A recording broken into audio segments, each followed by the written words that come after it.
UFC 288 on Saturday with Aljamain Sterling defending the bantamweight belt against Henry Cejudo. Now, Aljamain, you are from Long Island. You are the show here. How many people are coming from Long Island to trek to New Jersey to kind of support you? We got a big crew coming out, man. A lot of the fan base from high school, from college, just a lot of good friends and family. So I'm excited about being able to have an opportunity to fight as close to home as possible.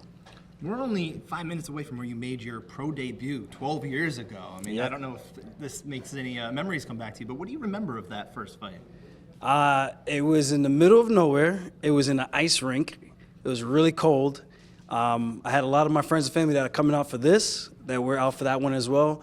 And it just reminds me of like where I came from to where I am now, and that makes me appreciate everything that much more. Now, if you beat Henry Cejudo this weekend, that will make 4 of the past bantamweight champions that you've defeated, 4 out of the 6. What does that mean for you?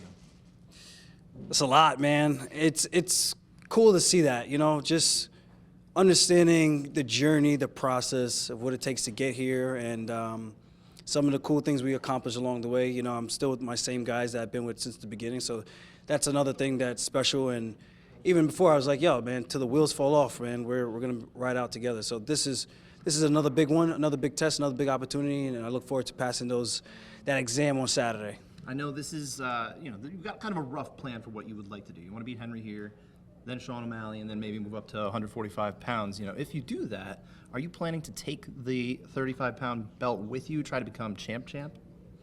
I mean, we'll see how everything shakes up first, but that would be the idea behind it, to try to enter that realm of being a champ. But we'll see what happens. I know it's going to be tough. You can't really defend both, especially for me. That's hard to go up and down, especially if I'm going to do it the right way and put the size on. So we'll see what happens after this fight. I just take it one fight at a time. I try not to count my chickens before they hatch. And do you think you'll be able to try and get that second fight in this year? Is that the goal, to try and fight one more time this year? 2, maybe 3. We'll see. Just got to see how the layout looks. Got to see how this fight goes. See how banged up I am. See how my bicep is holding up when I get out there and after the fight, and go from there. You've still been pretty active, in recent, months and years, but it's been a little while since you fought, like a little more like 8 months now. Did it feel like a long time for you, or did you enjoy the break? What about it?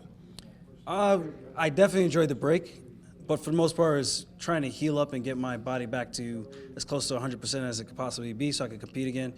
I think sometimes people forget that these 3-round fights going into 5-round fights are a lot more difficult. We try to be as active as we can, because the more we compete, the more money we get to make, So why wouldn't I want to make as much as I can? So hopefully could be more active, get back to how I used to be, fighting 4 times a year.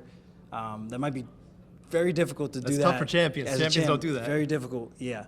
So 2, 3, I've been keeping up with 2 a year. If I could do 3, that would be ideal. And the last question I have for you, being from Long Island, where it has a very a great lineage of fighters and champions, who's the greatest Long Island fighter of all time? I gotta let the Long Island people decide on that one. Oh, come on. I don't know. Take yourself out of it. Take yourself out of it. We got some really good ones. I can't pick between my guys. We have some really good talent coming out of Long Island, and I think that just shows a lot that there's something in the water.